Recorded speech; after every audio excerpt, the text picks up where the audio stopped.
Hi guys! Next gala here in Picnic Grove, Tagaytay. May entrance fee nga pala dito na 75 pesos per person.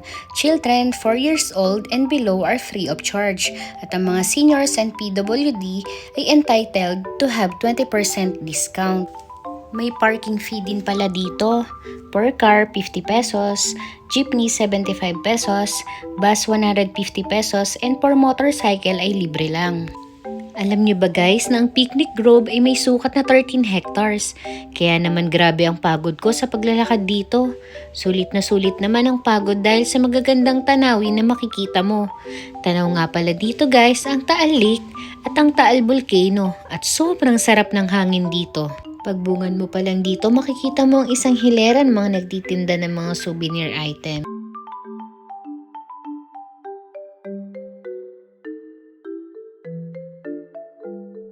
Ang gaganda ng mga lampshades at mga iba't ibang klaseng gamit sa bahay.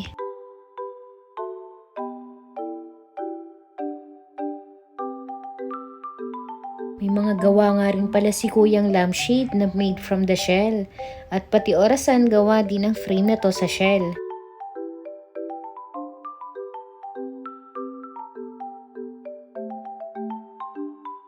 May iba't ibang klase rin ng abubot gaya ng bracelet at anklet.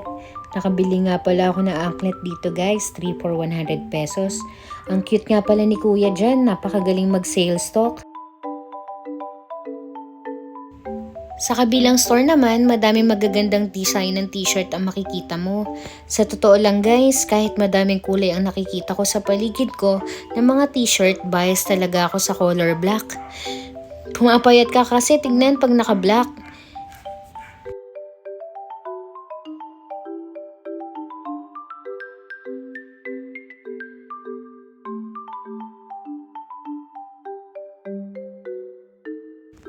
Ito nga pala guys yung napili kong design.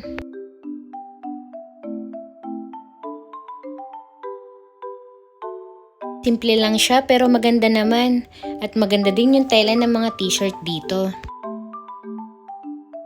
Sa kakapili ng pwede maging souvenirs, nagutom na nga ako.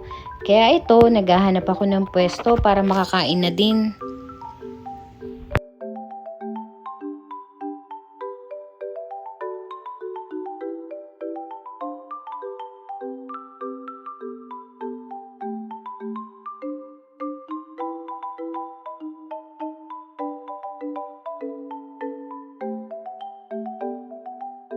Nagtataka nga ako guys sa dami ng mga tao na naghahanap ng pupwestuhan.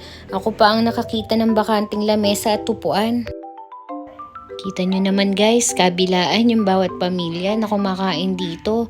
Ginagawa din nilang tambayan at para makapag-banding din sila.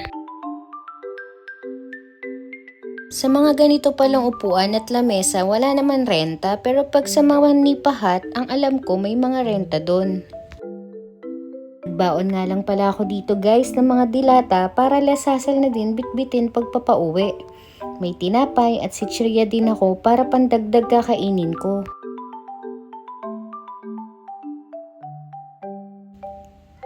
Sakto naman guys, biglang napadaan si kuyang magtataho. Ayun, napabili ako ng strawberry taho niya. Ang sarap. Pagkatapos kumain, nagpahinga lang ako saglit. Naglakad-lakad ulit ako para naman bumaba yung kinain ko. Tumataba na kasi ako guys.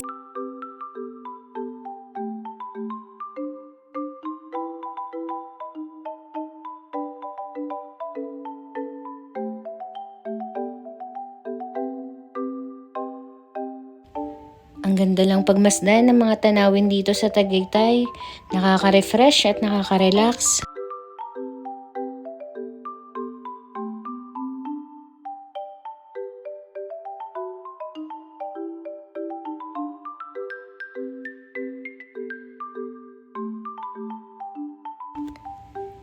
Grabe, napakahaba ng pathway nga na to.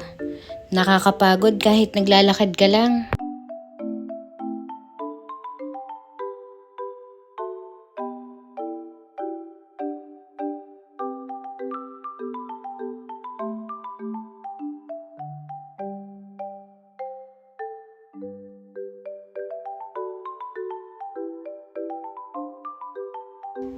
Buti guys, pwede na tong daan ng tulay na to.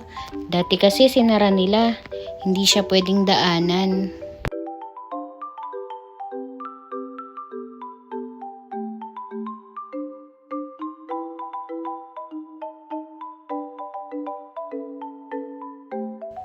Sa totoo lang guys, natatakot talaga ako sa mga tulay. Kaya kita nyo naman, ang bilis ng lakad ko rito para makarating sa kabilang dulo.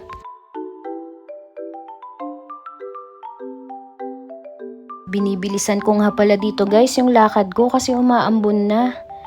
Hingal na hingal ako makarating sa taas. Buti na lang lagi akong ready. Lagi akong may dalang payong. Ito talaga yung never ko nakakalimutan pag naggagala ako, ang magdala ng payong.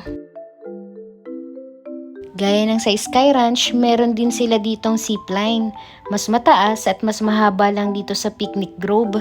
Paminsan-minsan guys, kailangan din natin makakita ng mga lugar na pwede kang mag-relax gaya na lang sa Tagaytay or sa ibang mga lugar sa Pilipinas. Maraming salamat ulit guys sa panonood. Hanggang sa susunod na gala ni Belle.